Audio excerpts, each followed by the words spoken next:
Hello, Scrufftards and degenerates. Welcome to the War Zone. I'm Scruffy, and this is Scruffy Tales. And that's my morning coffee.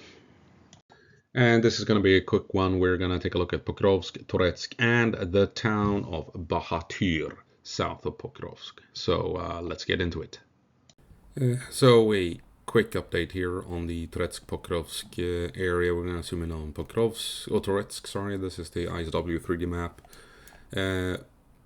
Not that many updates. We can see how Russia is pushing up on the high ground here, following the railroad towards Dilivka and into Dachna, and also now confirmed that they pushed out of Toretsk into the top here of the valley. This is a downward slope from the high ground towards the river in the basin, and this is as you can see on all the open ground surrounding it, this is where Ukraine can find cover, where they can build up troops, manpower, build defenses, and Russia's now begun pushing into this very vital valley outside of Toretsk. And they have still not managed to push into the mining facility, even though we can see here we have, as it appears, they have secured some buildings, but they're not in control of the entirety of the mining facility.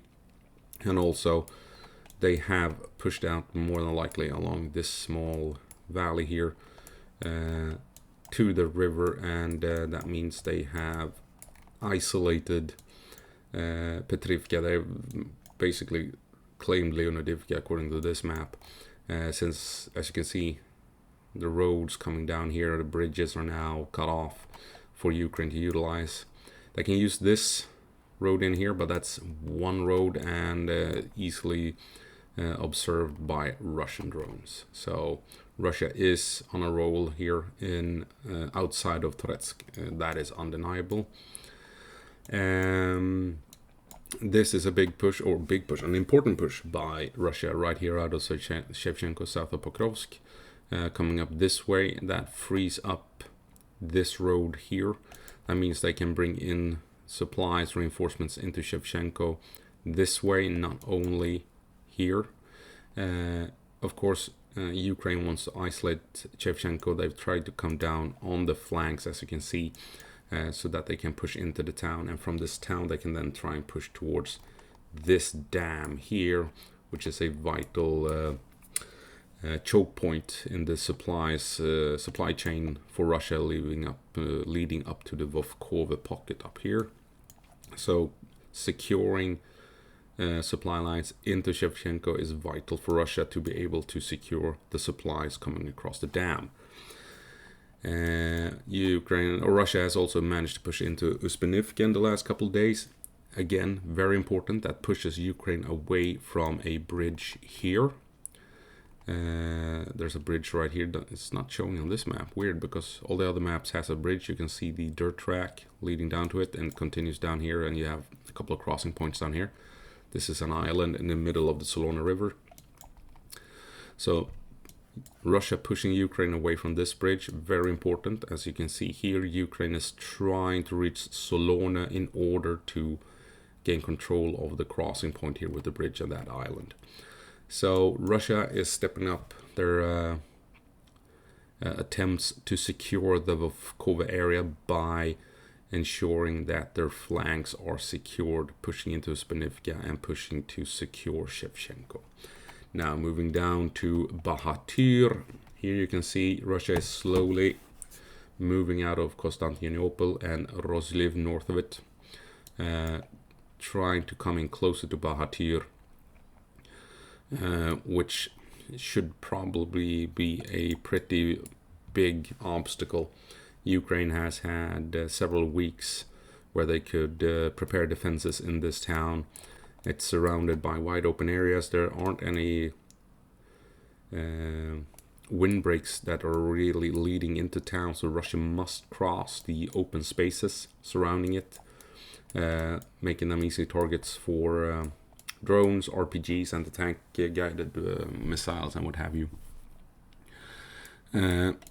This map and most mappers has Russia contesting these fortifications here. You can see the trenches built. They're clearly visible on all the maps. Other mappers have Russia slowly pushing up along the windbreaks towards the fortification. If we go move over to Mayakovsk 73, I think it is down here, yeah.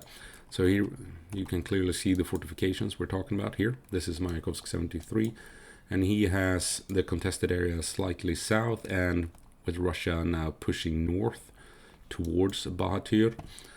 If we move over to Andrew Perpetua, he hasn't updated yet. Here you can see that part of the fortifications are contested, with Russia trying to push up as we speak, and a large artillery barrage, missile barrage, has been aimed at Bahatyr, and a couple of days back you had massive airstrike at that town as well. So we have a build-up of a big fight in this town, no doubt about it. And the question is if Ukraine will fall back, or if Russia will struggle trying to push in, because it's flat. As you can see, it's flat ground, flat. And here we have wide farmland. This is not the best approach, so we'll see if Russia will try and secure the fortifications here, and from these fortifications, once they have them, launch assaults into town to try and gain a foothold. And before ending, I would like to highlight some other videos of mine that you might find interesting. A video about NATO doctrine in Ukraine and how it is very effective and very crucial for Ukrainian success along the front line in Ukraine.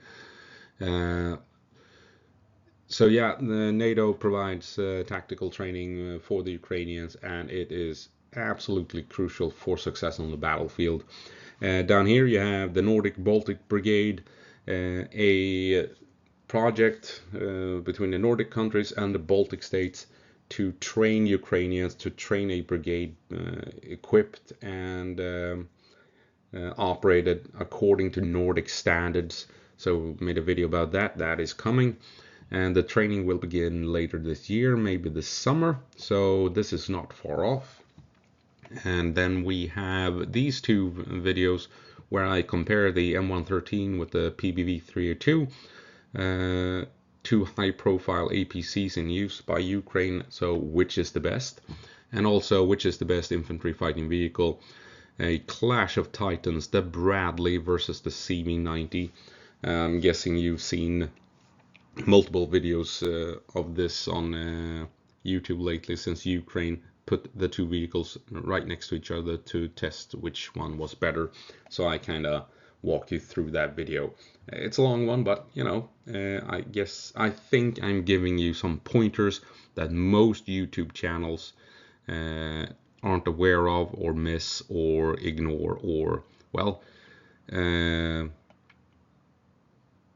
yeah, aren't aware of, essentially. So yeah, I think it's a good learning video, I think. And that's it.